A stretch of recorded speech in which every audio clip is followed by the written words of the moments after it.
Hi, good morning, everyone. Good morning, everyone.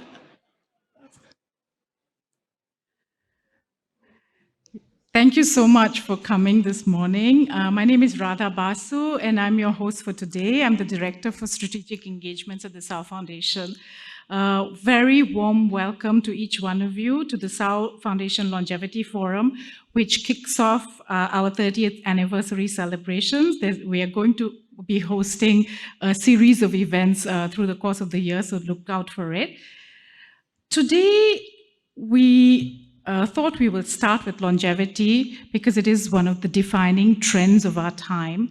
And we're delighted to bring you some leading thought and practice leaders who have collectively spent decades working on how to enable individuals to lead lives that are not just longer, but also healthy, happy, active, and engaged. We are going to start with a 45-minute keynote by Professor Laura Carstensen of Stanford University on the opportunities of longevity, followed by 3 panel discussions over the course of a single day. Each of the panel will be headlined by a key global leader who will be sharing new insights at the panel. These panels will be moderated by well-known journalists, and they've been deliberately curated to represent experts from diverse backgrounds. We hope this forum can raise awareness, stimulate new thinking, and hopefully provide some guidance on how we can forge a long, bright future for us all. I'm sorry to say that the leading light of our foundation, Dr. Marianne Sao, is unwell this morning. She will be joining us slightly later, but I would like to invite our CEO, Mr. Say Kui Neng, on stage to give the welcome address on Marianne's behalf. Thank you, and I hope you enjoyed the deliberations.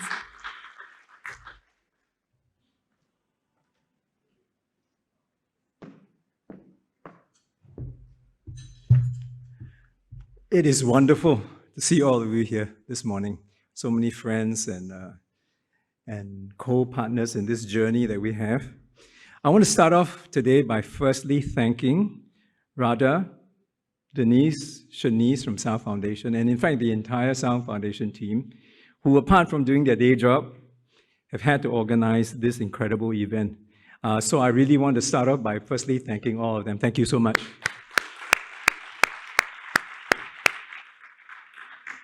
So welcome to Sao Foundation's Longevity Forum, which incidentally kicks off our 30th anniversary celebrations. It is a real pleasure to be among such a dynamic and distinguished group of individuals who share the common goal of improving our journey towards successful longevity. Over the last 30 years, under the stewardship of our chairperson, Marianne Sao, Sao Foundation has been singularly focused on one objective: how to achieve and fulfill every opportunity that comes from successful longevity. From groundbreaking initiatives in the provision of care services to older persons, to advocating for a holistic, person-centered mindset in policy and systems planning, Sao Foundation has strived to fulfill its mantra: longevity is opportunity. Today marks an epochal moment as the Foundation redefines its mission and goals in light of exciting and challenging developments in this field. In fact, some of what will be discussed today is already being developed as the new framework of our work for the next 30 years of our journey. In Singapore, like United States, as many as half of today's school children will live to be 100. And I guess that's why today's topic, as we were just saying, this is a very topical subject to have a forum on. In fact, we started planning this about a year ago, and we felt that this was a topic that everybody wanted to learn a bit more in light of healthier SG and so forth. So we really hope this forum will raise awareness, stimulate new thinking, and share actionable insights, and that's really the key, actionable insights, on how we can collectively forge a long, bright future for all of us. I'm really excited to be part of this gathering and look forward to the fascinating insights and breakthrough solutions that will be presented. Thank you all for your participation, And let us begin this journey towards a healthier, longer, and more fulfilling life together. Thank you.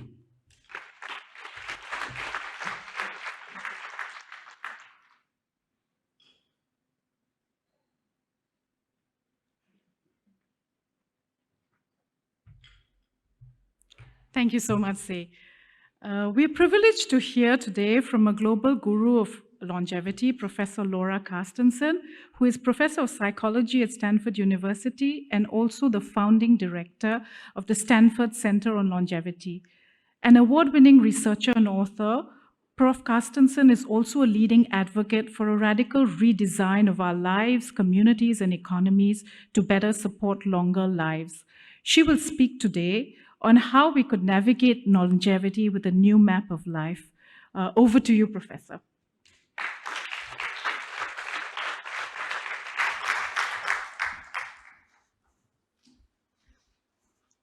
Well, thank you.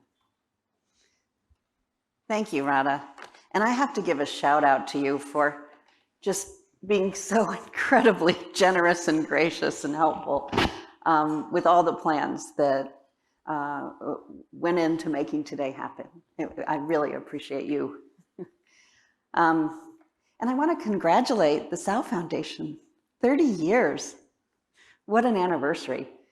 It's fantastic. And I have to say it's a real honor to be here to celebrate that hallmark with you today. Your work is renowned worldwide, and you have so many established models for care that, again, have ripple effects. So they are not only helping people in Singapore, but helping people around the globe. So thank you. Thank you. My plan this morning is to provide a kind of bird's eye view of long life in the 21st century as we enter an era where people are living longer than our great-grandparents ever could have imagined. I'm going to talk a little bit about how we got here, what the future looks like a little bit, and what it doesn't look like. So some of the myths about aging and longer lives and some of the findings. We've learned a lot over the past 25 years, and a lot of what we've learned is really encouraging for the future. But let me start with her. She's adorable, right? You know, you look at her and you can't help but smile. And you probably start to think, what are her first words going to be? When's she going to go to preschool? What's she going to be when she grows up? And, you know, if you start having those thoughts, they get all the more sweeter when you know that this was not at all the picture of childhood a century ago. As recently as 1950, about 1 in 5, nearly 20% of babies born in Singapore died before they reached 1. So this image of thriving just after birth is new, and it's especially new in Singapore, but it's new around the world.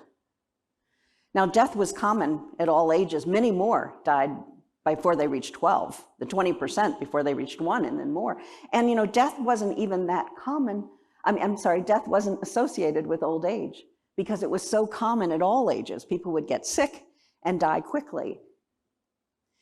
Life expectancy in 1950 in Singapore was 58. And then in the 20th century, life expectancies nearly double. And today, life expectancy in Singapore is among the longest in the world. And this demographic shift that's going on in Singapore will influence every aspect of life as we know it.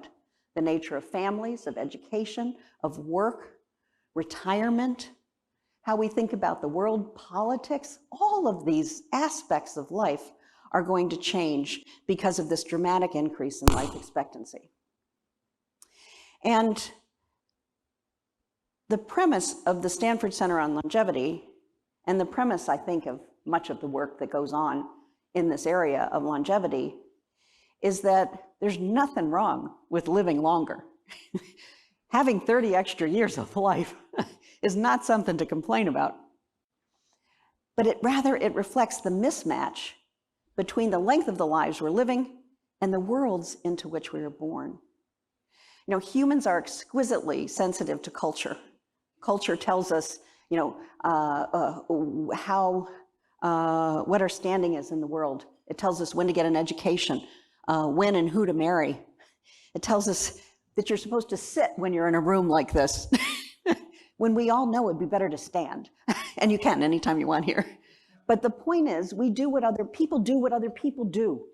We're very sensitive to these kinds of norms. And so suddenly, and I mean suddenly, we increase the length of our lives, but the world stays the same. And that's the tension that comes about by aging. So the depth of the stairs that we climb every day, the knowledge that is housed in the medical school libraries, all of that was literally built around a world by and for young people, because that's who lived in the world. So we know a lot about acute diseases. We don't know so much about chronic diseases. Alzheimer's disease, not a problem for a society when a very few people ever survive past 65. So we have new challenges, new problems that we need to solve.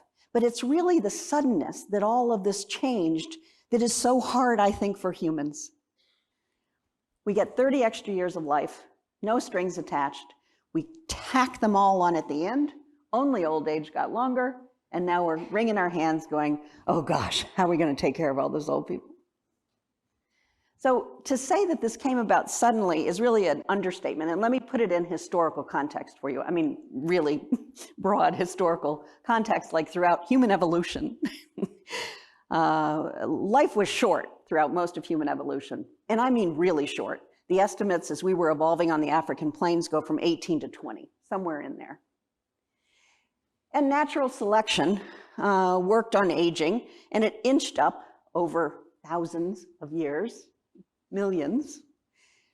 And it changed the way that evolution changes life expectancy at a snail-like pace. So it inches up. But even 5,000 years ago, life expectancy in the world was close to 20. That's just barely long enough to ensure survival of the species. We have to get old enough to be able to reproduce and then hang around long enough so those little ones can get old enough to reproduce. Touch and go for the species. So then it starts to inch up. People are moving to cities. We're beginning to understand health and safety a little bit better. Famine becomes a little less common. And in the Middle Ages, we get to about 35 life expectancy. In 1800, it's going up to maybe 38. 1900 in the United States, life expectancy had reached 47. And then in a century, not a millennium, a century, we added nearly 30 years to life expectancy. To put this in perspective, we added more years to life expectancy in the 20th century than we added across all prior millennia of human evolution combined. In a blink of an eye, we nearly double the length of our lives. Now, I've been talking about this century and how quickly we added extra years of life expectancy. And what you see here in the blue line is the United States. And what you're seeing from 1950 now to projections toward the end of the century, we've got longer life expectancies in the United States than Singapore. Singapore in 1950 had relatively high rates of mortality and relatively low life expectancy. And then look what happens. It crosses over. And Singapore, as I said before, has longer life expectancies than most places in the world. The United States added 30 years to life expectancy in a century. Singapore added 25 years to life expectancy in a half century. The speed in Singapore is stunning. and how those changes came about. Now you might ask, how did this happen? Well, it happened because we built a world to support young life. Our ancestors found it intolerable that the babies were dying, that life was so short that people were never even making it to adulthood. And so they invested in science and technology, developed vaccinations, understood now how diseases were spread. We built public education into societies so that all children, not just the privileged few, could learn how to read and write. By the way, today, education at some point in adulthood is a better predictor of life expectancy than age. That's a stunning observation. We didn't stop there. We discovered electricity, and with electricity came refrigeration. And then we had refrigerators in most homes. And when refrigeration was available, the safety of the food supply and the entire population got better, improved. Now, had only the wealthy and the affluent had access to electricity and refrigeration, we would not have these changes that we see. So part of what happened was that these discoveries were made and then distributed broadly in the population so that everyone had access. And that is what we're living through. Again, this is a stunning cultural success. Now, there are no guarantees. I'm now going to show you a few other countries and use the United States as a bad example of how bad things can go. Let me put it that way. So the United States early on had relatively long life expectancies. Japan, Netherlands, longer.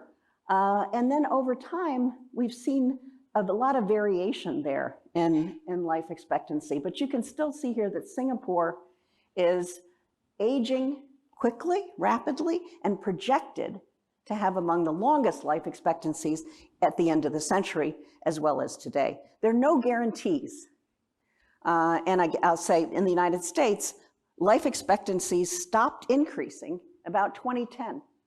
So about a decade ago, we saw a kind of leveling, a flattening of life expectancy. Some people in the news will say, oh, see, people aren't living as long, but they're living longer in every other part of the world, just not in the United States. And it turns out older people in the United States are also living longer and longer. But what we have in the United States are what people are calling deaths of despair. People in middle age, and this is a largely low education, white part of the population. And there we see deaths by suicide and homicide and drug overdoses. And I mention that really just to underscore how it's the worlds we live in and the health of that world that influence whether we live long or we don't live long. That's the story of aging and these increases in life expectancy. Now, when you see life expectancy going up like this, a lot of scientists started to say, is there a limit? How long can people live? And I'll tell you, nobody knows the answer to that today, but there's a lot of debate about it. There are the demographers who say, I don't see this ending anywhere soon. And then you hear the biologists saying, oh, there has to be a cap. There has to be some sort of limit. But we don't know the answer. We do know that the capacity of lifespan, has to be at least 120 because the oldest woman ever to have lived died at the ripe old age of 122 in 1997. Jean-Louis Calment, the queen of longevity. She's my kind of woman. I think she's just great. There's so many stories about her. She's wonderful. But you know, she drank, she smoked. She rode a bicycle until she was 110. She decided to give that up. She was a wonderful character. She was in the movie Vincent and Me about Vincent van Gogh because she had actually met him. So she played herself, making her the oldest actress of all time. That was when she was 114. About 118, I think it was, she made a rap album. But she was known for her sharp wit around the world. Every birthday was a milestone, right? Now she had lived even another, pushed out lifespan even farther. And so journalists would come and interview her. And one journalist asked her when she was 120, what sort of a future do you envision? And Calment just stares at her for a minute. She goes, a very short one. There are lots of stories about her, but my favorite, hands down, is one about a property deal that she made at the ripe old age of 90. So she lived in the French city of Arles. She lived in her family home. She had every intention of living out her life in the family home. That was the plan. But there was this young guy, this 47-year-old lawyer, and he really wanted to buy the house. And so he would make her an offer, and she would say, nope. And he'd go away, and he'd come back a couple weeks later, some month or so later, and he'd make her a better offer, and she'd say, nope, went away. And this went on for a long time.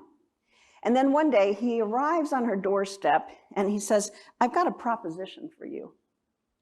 He says, I will pay you $400 a month for the rest of your life if you will deed the home to me on your death.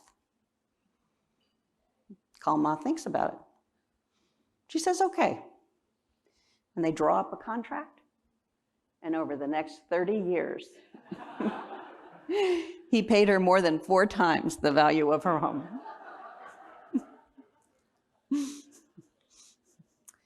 She outlived him by 2 years.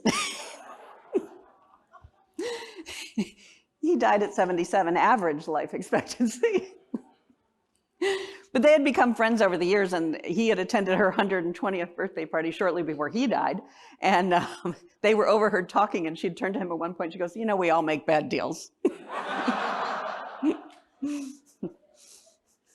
That's what 122 can look like. But, you know, an increasing lifespan, that is the capacity to live for a long time, had absolutely nothing to do with the changes that we're living through today, had nothing to do with aging societies. Rather, the change that we're living through are the odds of making it to old age. So you can talk about lifespan, how long can a species live, and that's what people are arguing about today. Or you can talk about life expectancy, which is simply an arithmetic mean. It's the average of any group that you want to characterize. And that's what changed.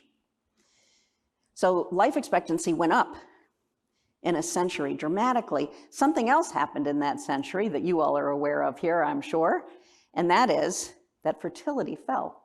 So over the same years that we're living much longer, we start to have fewer babies. Fertility fell to just under 2 in the United States in 2020. But in Singapore, fertility is 1. And it fell faster.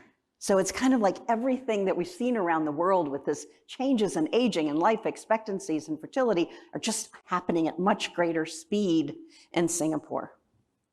So what happens in the 20th century is we come to live much longer, and we have many fewer babies, and it's those two phenomena together that create aging societies.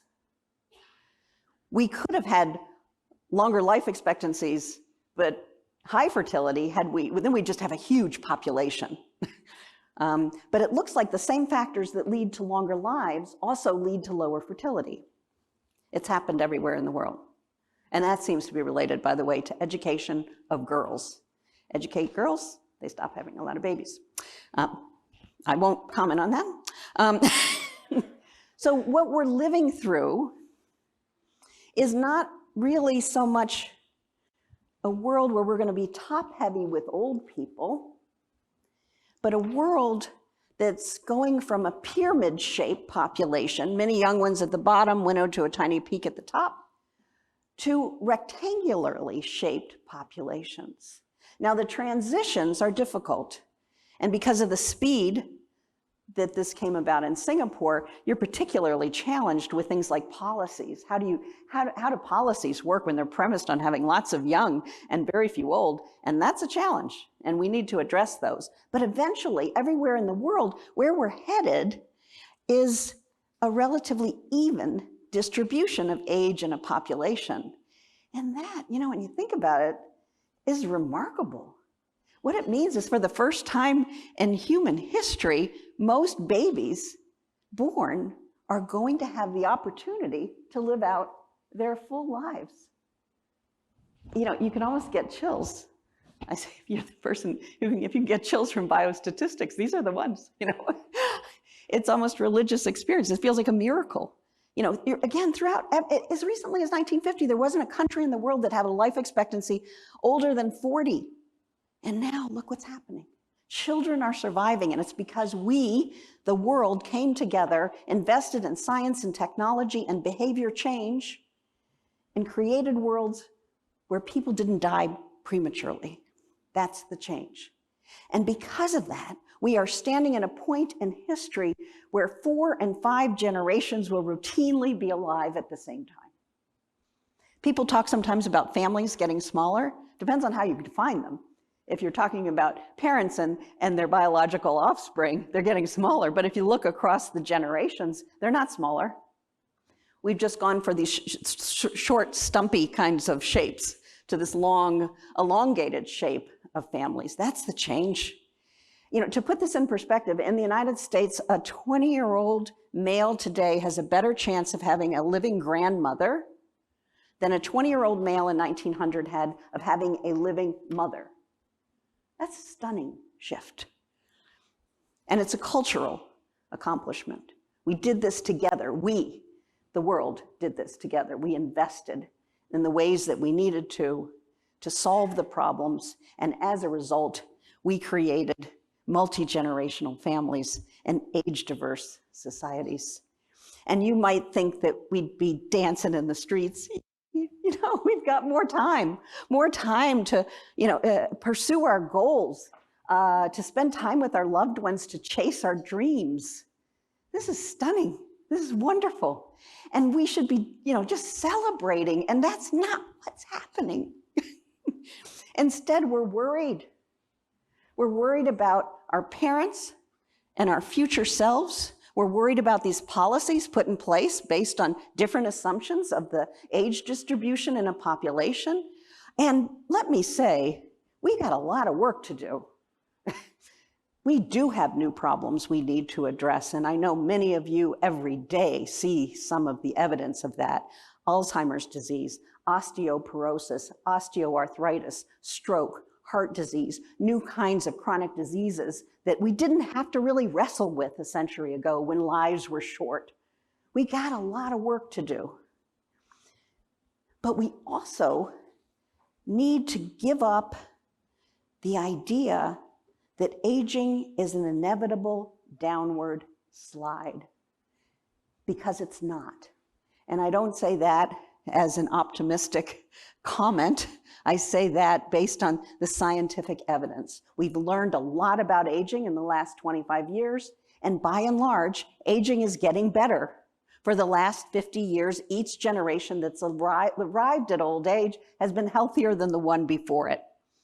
Today's older adults are better educated than any before in history. We've learned that some of the things that we thought we understood and knew were simply wrong.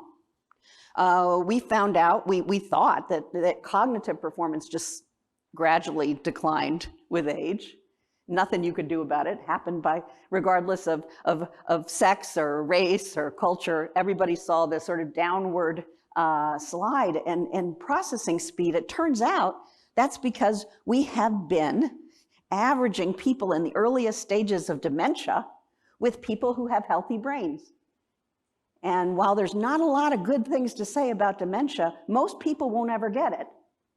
Too many people will, but the majority of people don't. But because we haven't been able to identify people early on in this, we've been averaging them together.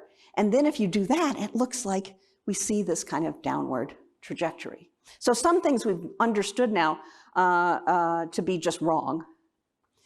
But older people today are not older people of yesteryears. Old age is changing over historical time. And I have to say here too, when I think about Singapore, this is going to change faster in Singapore than it has changed in other places. And that's again because of the implementation of education, where you suddenly are going to have cohorts of older people who have high levels of education. I learned just on this visit that 90% of Singaporeans not only finish high school, but have some advanced education beyond that. That's an amazing predictor of functioning in old age. So you're going to see future cohorts of older people doing even better than older people we're seeing today. Older people are staying active, involved in communities, involved in the arts. They are in workplaces.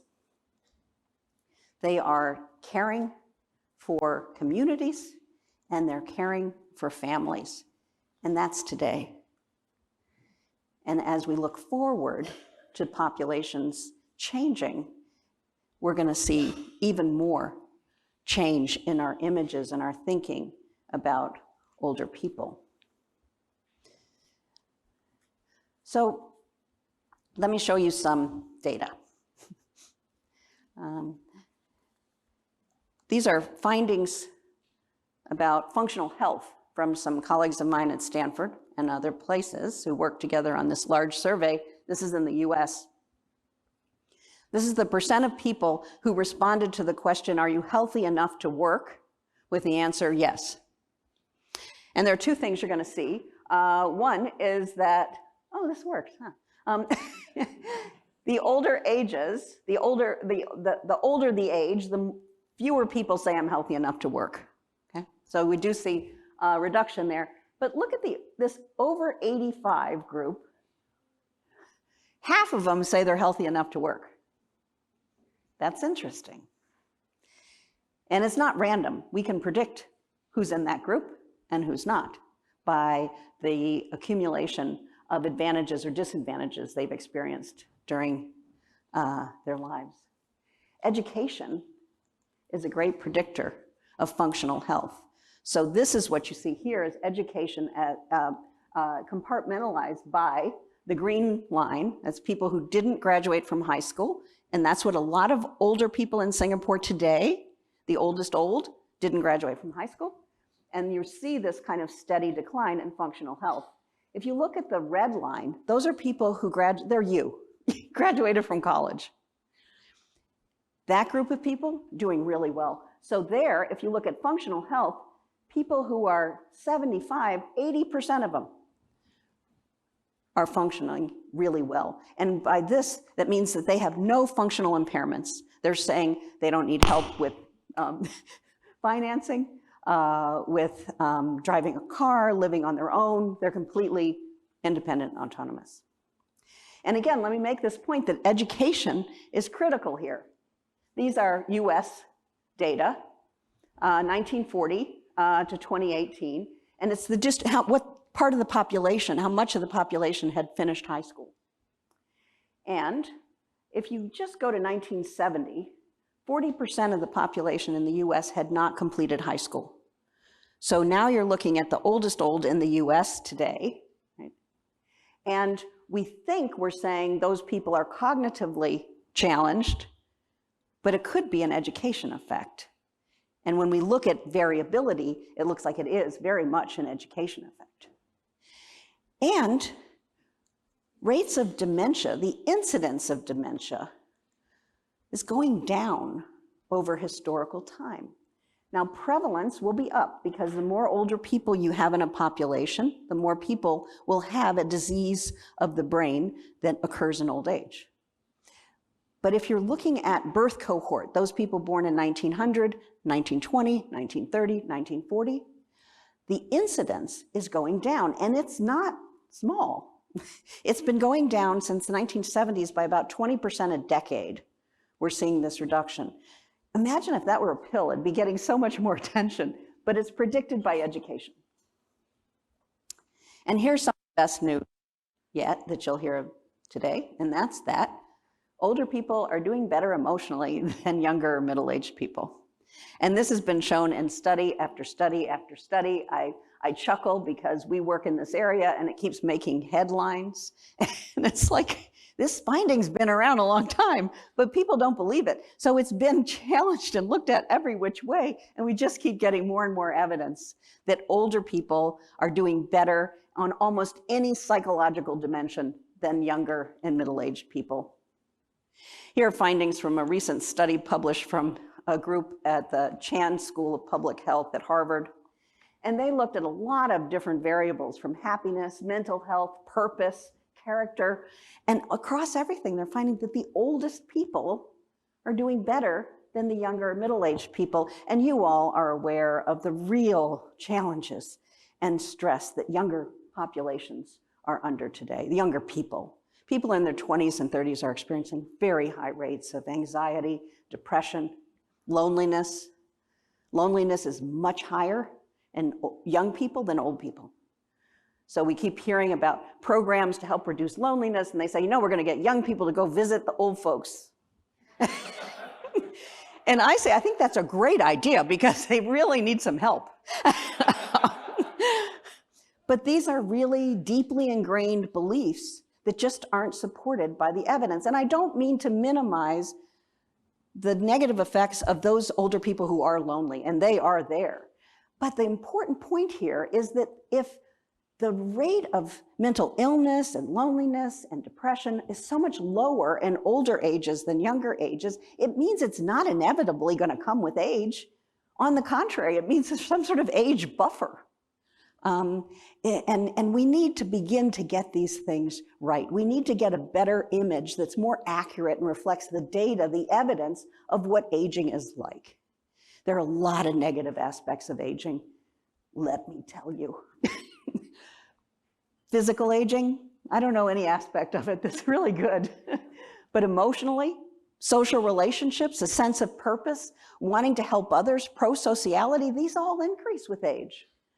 So what do we have here? We have a population where, for the first time in human history, are reaching old age en masse.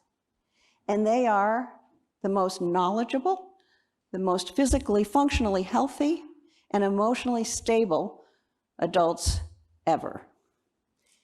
That is not a group that you want to say, go away, make room for the young ones. We need all hands on deck.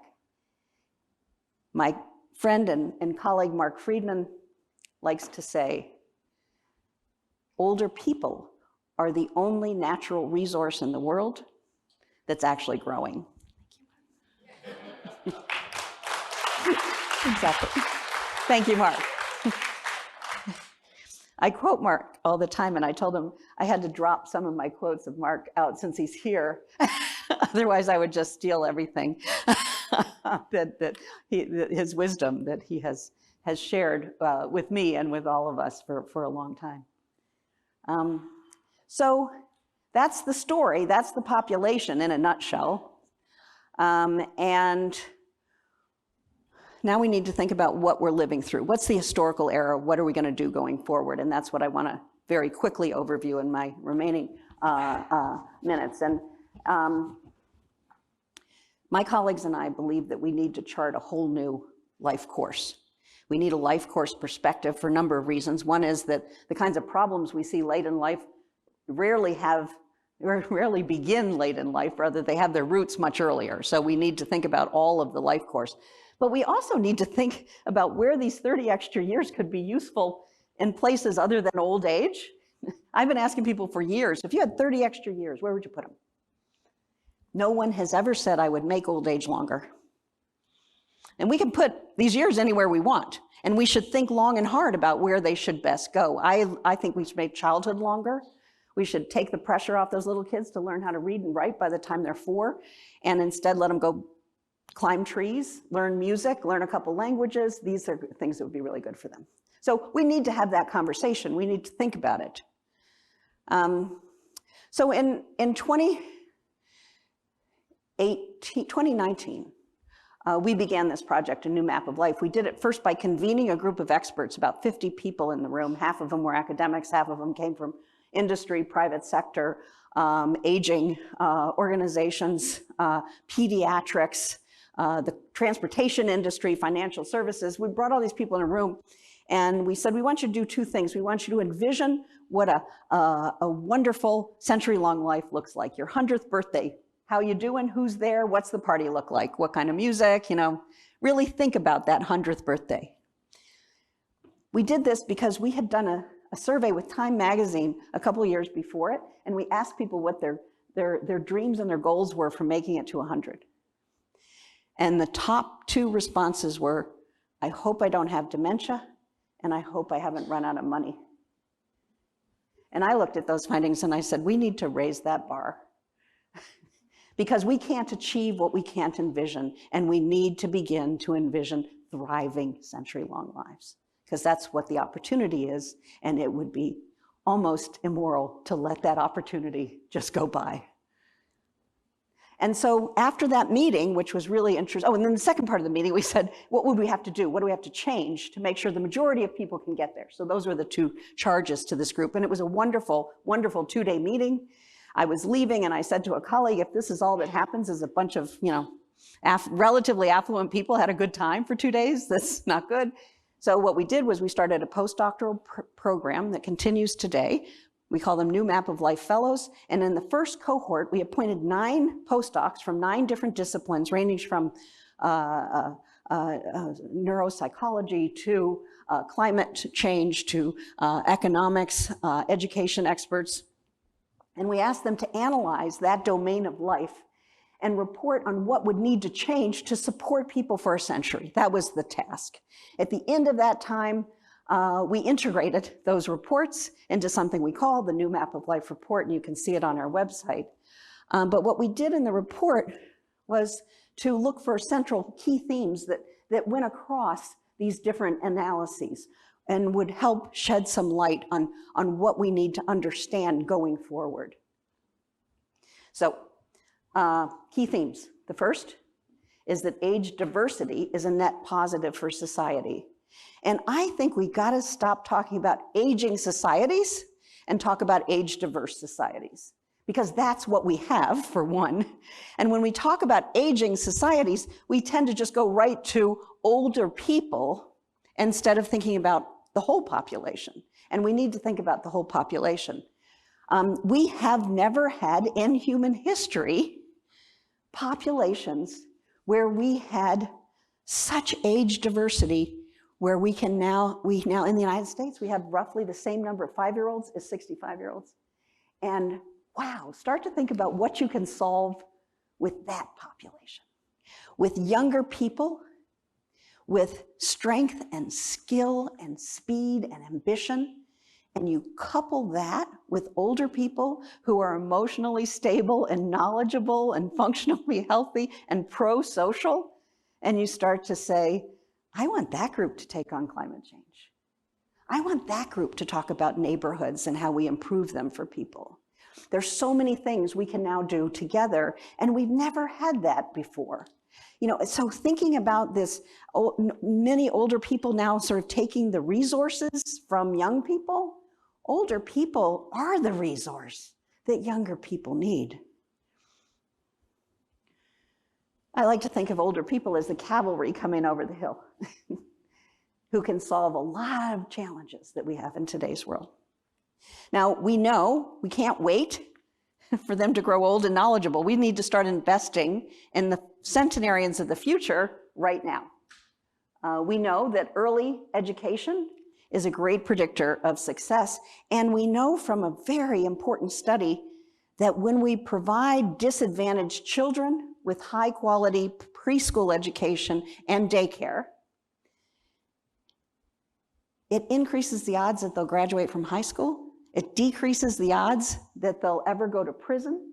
It increases the odds that they'll have strong social relationships. It's kind of remarkable, the kind of ripple effects we see from a relatively modest investment early in life. We have to find ways to keep people functionally healthy throughout their lives so that we can match health span, or healthy years of life expectancy, with lifespan. And that has to be on the top of any list as we think of the kinds of changes that we have to make. Now, I've mentioned education several times already this morning. And when I say education is this great predictor of how people age and how long they live, that's just those early years of education. Imagine if we had education all the way through. And of course, it makes no sense for people to end education in their early 20s when they're going to live to be 100. We need to find ways to integrate education throughout life. And in part, we need to do that because it's going to be good for us. And in part, we need to do it because we're probably going to work more years, which is a good thing. Work is good for people, by and large. And the way we work is not. We work way too much, way too hard, under way too much stress in the middle of life. And then we say, bingo, retirement, now you can just take it easy. We have the opportunity, first time ever, to redesign the life course. It doesn't have to be education, then work, then leisure, which, by the way, it did have to be when life expectancy was 50, because we didn't have time to do much else. We can now rethink how we do that, and we can interweave leisure and education and work throughout. People can come in and out of workforce, work fewer hours when you have young children in the home, work fewer hours maybe when you're 80 than you did when you were 60. We can modify how we do this, but continue to contribute as much and as little as we need to at different times in our lives. We need to completely rethink financial security. The idea that people are going to work for 40 years and save enough for not working for 30 more years is just out of reach for the vast majority of people on the planet. So that model isn't working. Saying we have to save more and more and more, and older people are going to need to be supported longer and longer doesn't work in an age-diverse society. It doesn't mean that there aren't models that would work, and that's the kind of thing we need to begin to really seriously consider. We need to recognize, and this is important, I think, and new, we need to recognize that very few of us are going to live our lives as we planned. Very few of us are going to make it for a century and not have something go wrong. Somebody's going to die who you love. You'll often lose a job that you wanted. You will also welcome new lives into your lives. All of these are transitions. You will likely, at some point in your life, become a caregiver. And you will very likely, in your life, become someone who needs care. And these are transitions that today, every person tends to experience as if they're the first and the only person who ever experienced them.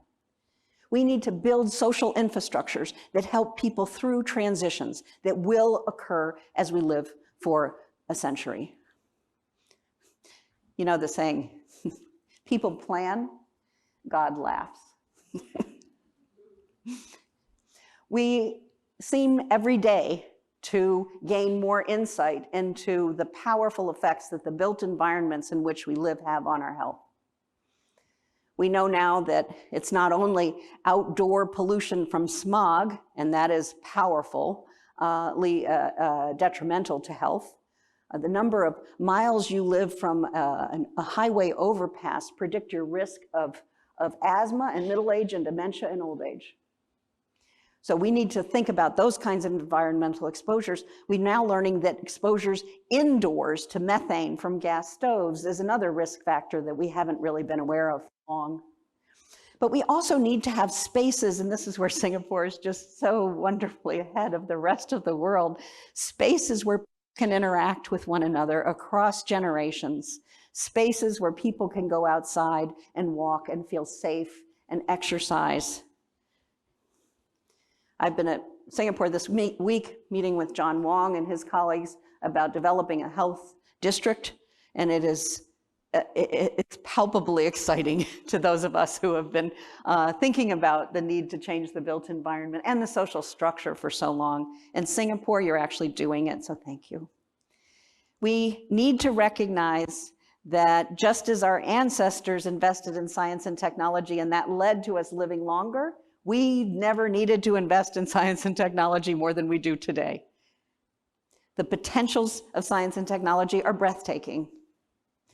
To give you just a couple examples, at Stanford, one of my colleagues, Steve Collins, a mechanical engineer, has developed an exoskeleton, a boot, that you can actually wear, and we see people walking around campus in them, so you can go outside of a lab. And it decreases energy expenditure and increases walking speed by something like 17%. It's as if you just took a 30-pound backpack off your back, and that's how you walk. That's going to do a lot for older people. It's going to do a lot for a lot of us too, a lot of younger people too, but that's the kind of technology that's being developed. There's a company in Menlo Park that's making these wearable, sensor-based clothing. And what it does is I think it looks like Spanx, by the way, doesn't it? For the women in the room, doesn't it?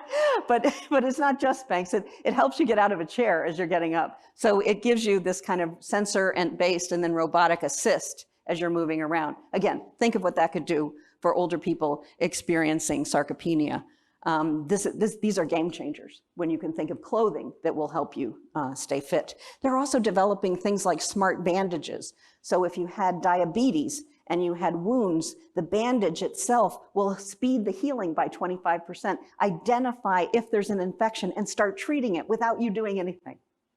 That's the kind of technology in the future that will really help us age better. And then of course there's basic science that's trying to improve, or let me say, slow the biological processes that put us at risk for virtually all diseases as we get older, that increase our risk for it. We've been searching for the fountain of youth ever since we understood we were mortal. We used to sail off in ships and search. Now, scientists are turning to laboratories. And you see headlines saying immortality, Google gonna cure death, and nothing like that is going on. So you should sleep easy, because that would be awful. But what the science is doing is aimed at improving health span. And we're making real headway through senolytics and parabiosis and understanding what aging does to us biologically, and we may be able to slow it or even reverse it. Game changers. That's the future, and we need to invest in it. So I began my remarks this morning talking about the babies, and I'm going to leave you with a few thoughts about them. The first centenarians of the 22nd century, they are here. They're living among us. They're swinging on the tire swings. They're playing on the play structures. The next time you drive by a playground, slow down for a minute, squint your eyes just a little bit, and you'll see the first centenarians, 22nd century. Don't stay too long because they call the police.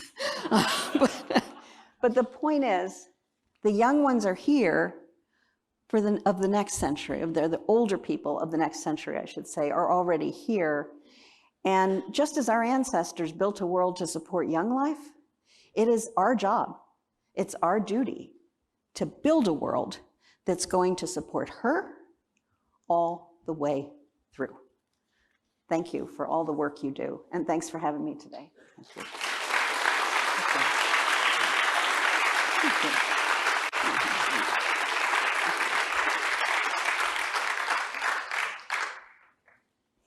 I was told to stay here, that's why. You can get the chance. No, later. That's later. Oh, I'm sorry. I thought we were going to now have a panel. Thank you, Professor Carstensen, for that incredibly inspiring and uplifting speech. We had so much to learn from you, and I think there's so many takeaways, but for me, the biggest one was that, we have these 30 extra years to pursue our goals, chase our dreams, and we need to give up the idea that aging is an inevitable downward slide. And we have an incredible opportunity now to redesign the life course. So we're going to have a Q&A with Professor Carstensen right now, which will be moderated by our Chief Strategy Officer, Paul Ong. Paul is an experienced aging and health policy researcher who was previously with the World Health Organization. So Paul, thank you for coming up on stage. Thank you. Can you all hear me? Yes? So for this particular session, we will be taking questions basically on Slido, right? So for those of you who used it before, you can use your phones to scan this QR code, and it'll basically bring up a screen on your device, and you can then input questions into the device, and that will then basically flash the question up basically onto this iPad that I have here, and we will select a number of these questions and engage in a fireside dialogue with Professor Carstensen. So if you could do that, that would help us greatly and would help us to steer the conversation on. So Laura, that was a stunning presentation, mind-opening, stunning.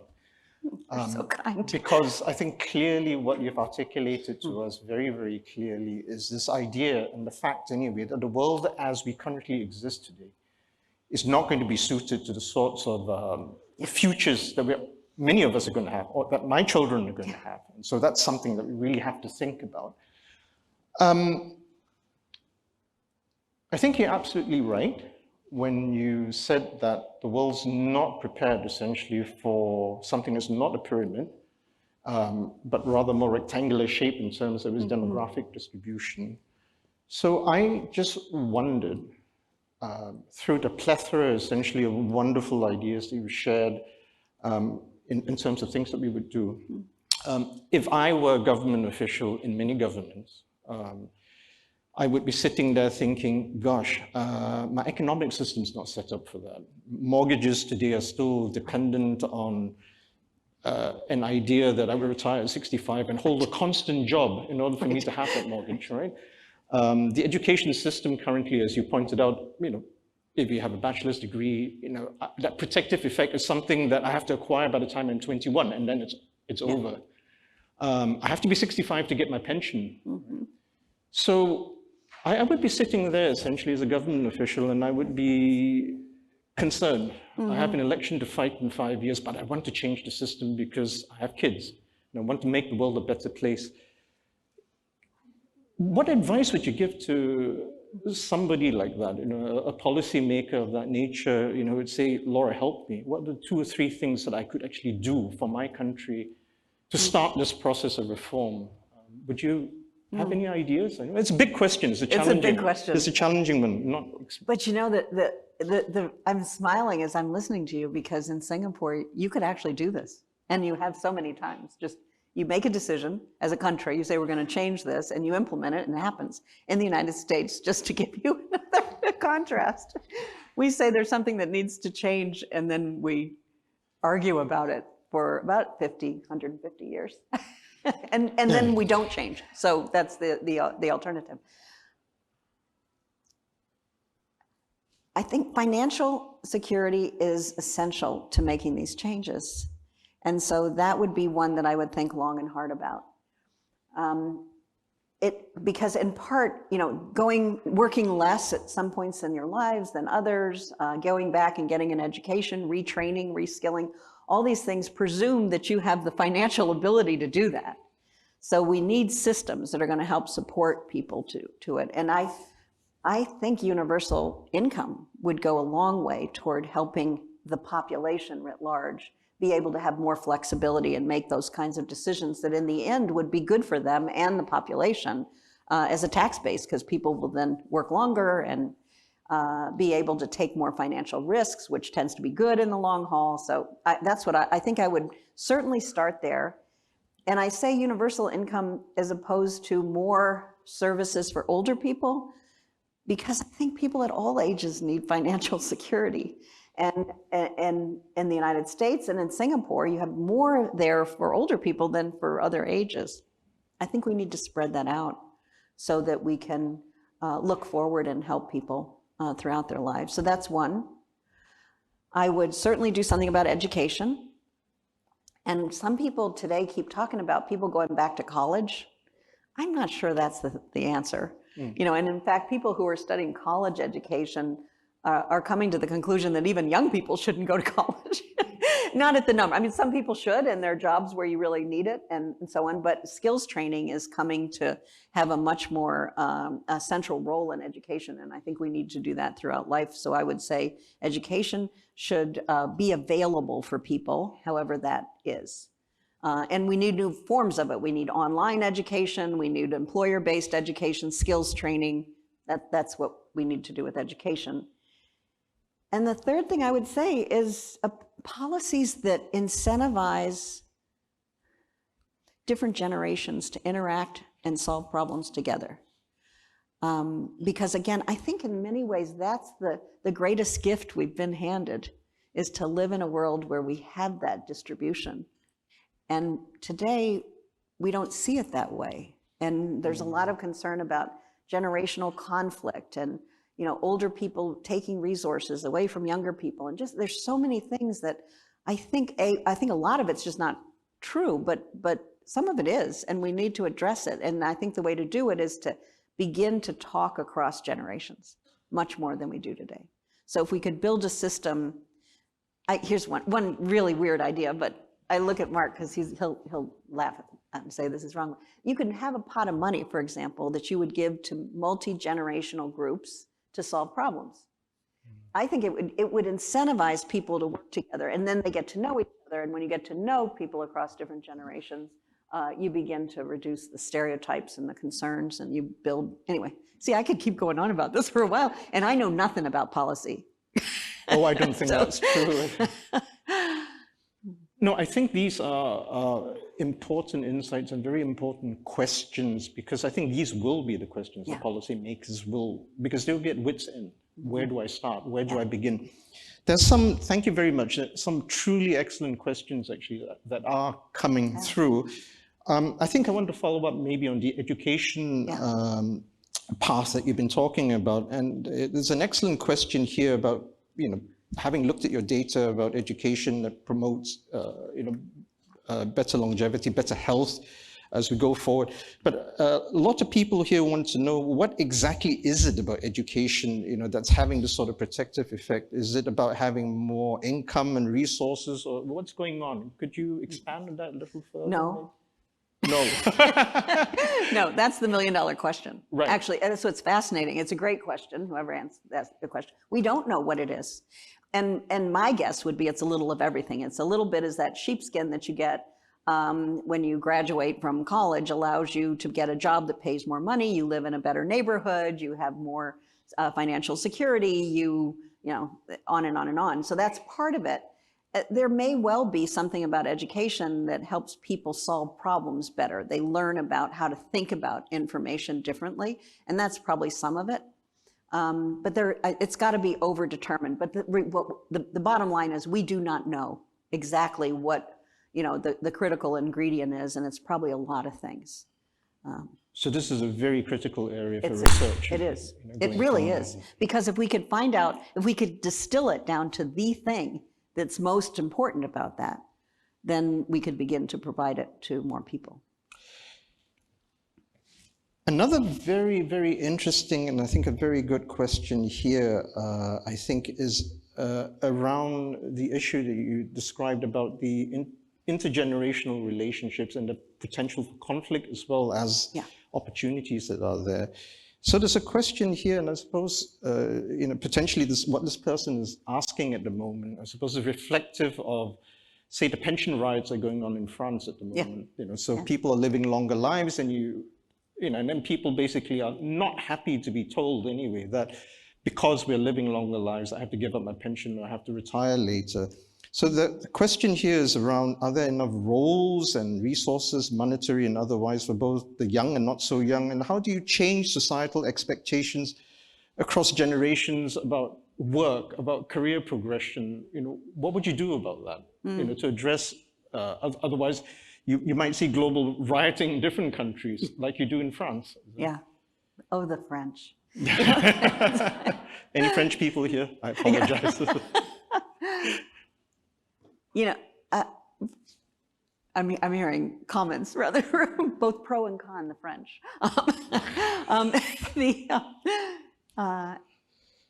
I think I get booed a lot when I say, I think we should stop thinking about retirement as something age-based, and that there's a magic number you go to and then you stop working. I think that doesn't make sense in an era of longevity. Maybe it didn't make sense earlier either, but it doesn't make sense now to me. But a lot of people, as you're suggesting, not just the French, but people who work long and hard for most of their lives, and some people working 2 jobs, and they don't have much control over their lives. They're doing shift work that changes. It's stressful, it's dangerous, it's hard, laborious. And I say, oh, you know, let's work longer. And yeah. There was an op-ed a few years ago in the New York Times where the title was, lawyers are living longer, so janitors have to work longer. Yeah. We've got to think a lot about that. But again, universal income would help that. But so here's the thing. When they start booing me when I say I think we should rethink retirement altogether, I say I think we should rethink work altogether too. I think the way we work is too hard in the middle, and we should work differently. So we should be able to have leisure at the same time we work. I like the idea of 4-day work weeks, 6-hour days, and lots of sabbaticals. In some ways, I say I do think people should retire often throughout their lives and take a break and come back and reskill. And I think that'd be really good for people. So we have to rethink work when we rethink retirement. What the French are telling us, and this is a really important message, is that people value leisure, value time spent with families, value time sitting in a cafe, having a coffee with friends or relatives. And that's nothing to, denigrate. I mean, that's important. It's an important part of our lives. And you could say, if we're living so much longer, why can't those extra years be leisure? But for me, the reason why I would disagree is I think even though there are many days I wake up where I think, boy, I'd like a month off. When a month turns into 30 years, that's not good for people. So we just need to rethink how we intermix leisure and work. And then I think we'll find better ways. That's mine. Thank you. And I think talking about the older generation and talking about their struggles, I think is an excellent question here regarding the sort of new map of life anyway. That currently, if you like, anyway, the older and oldish generation are in charge of running the world and building the world. So there's an excellent question here about how this generation that is building this world or extending the world as we know it today, how should they best engage with the younger generation, asking them what sort of future they want? Do you have any thoughts? I was on a panel yesterday that had a bunch of old codgers like me and then one young person, and his role was to ask us questions. I mean, that was a assigned role, and at one point, what do we need to know from you about what you want out of life? And that's, I think, part of the conversation we need to start having.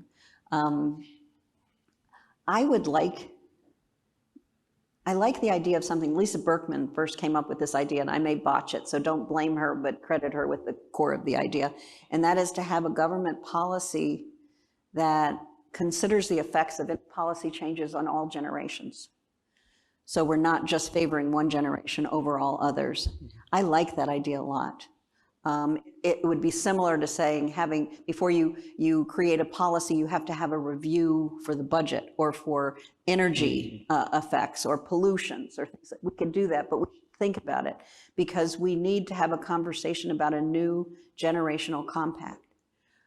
It is not okay for old people to have everything, all the resources, and younger people to look forward to paying into a system that they're not going to get much out of. And let me say, I don't think that has to happen.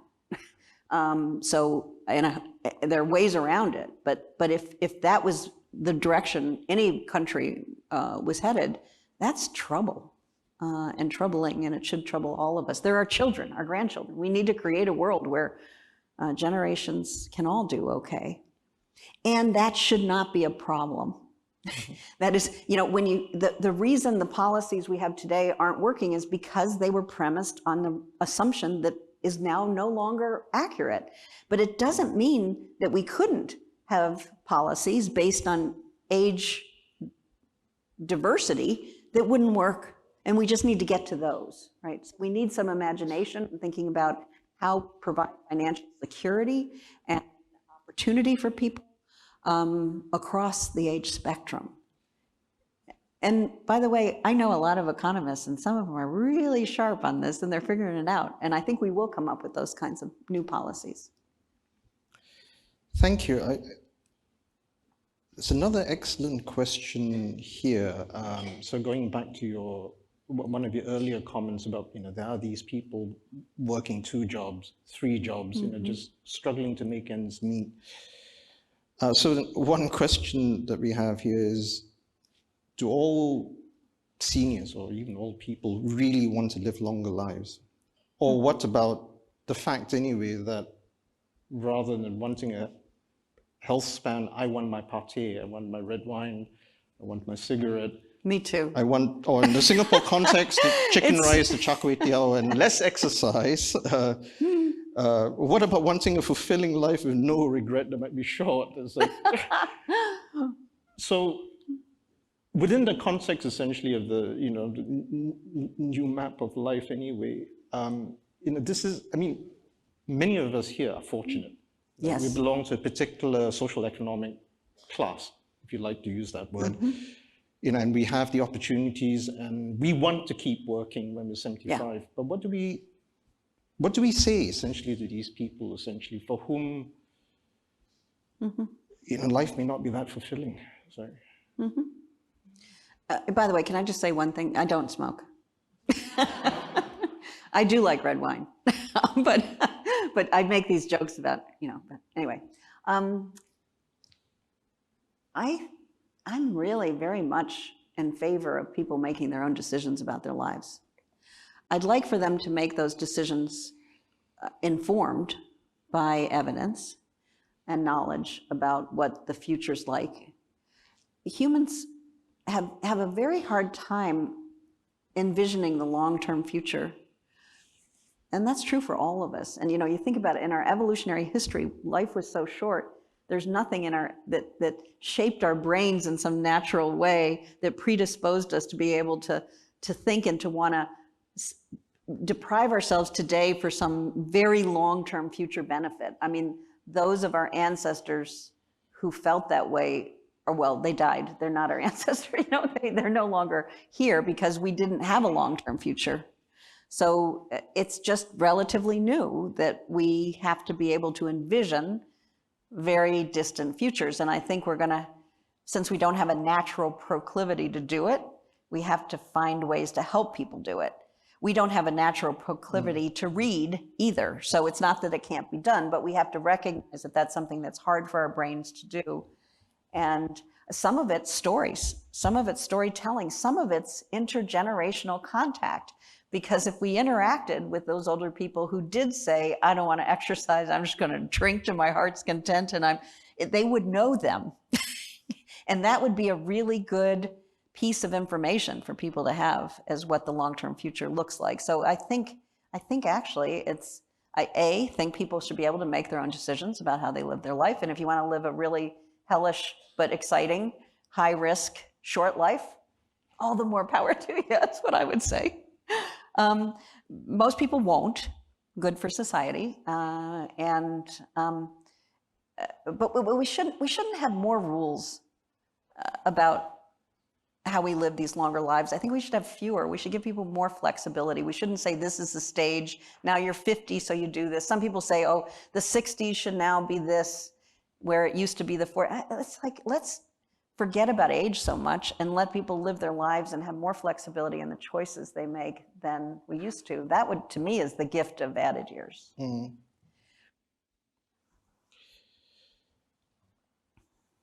We have this wonderful roadmap, right? Thank you. And it's both a philosophical basis as well as grounded in practicality, as well as grounded in imagination. And I apologize to many people who sent in many questions. I think this will have to be our last.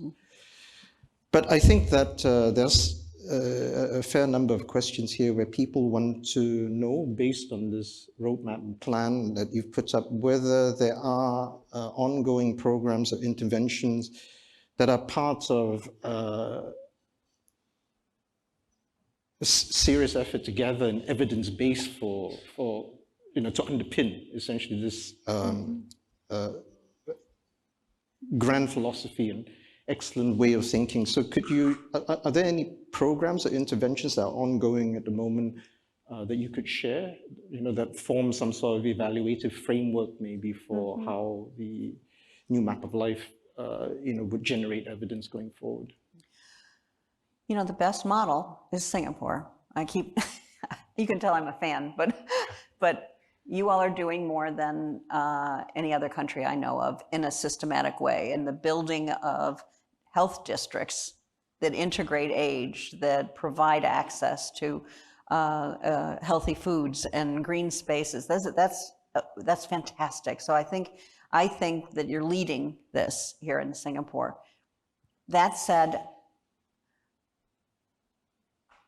just in the last year, I've been talking to people about a meeting to develop the big strategy, because we don't have that. And I don't think that's anywhere that it exists. That is, I want to sit down with people who think deeply about these issues for a couple days and say, if this were a business, this world we're living in, you ran the business, you were the CEO, and suddenly you've got this situation, age diversity, much longer lives, what would you do in order to optimize that and take advantage of it as an opportunity instead of have it be a burden?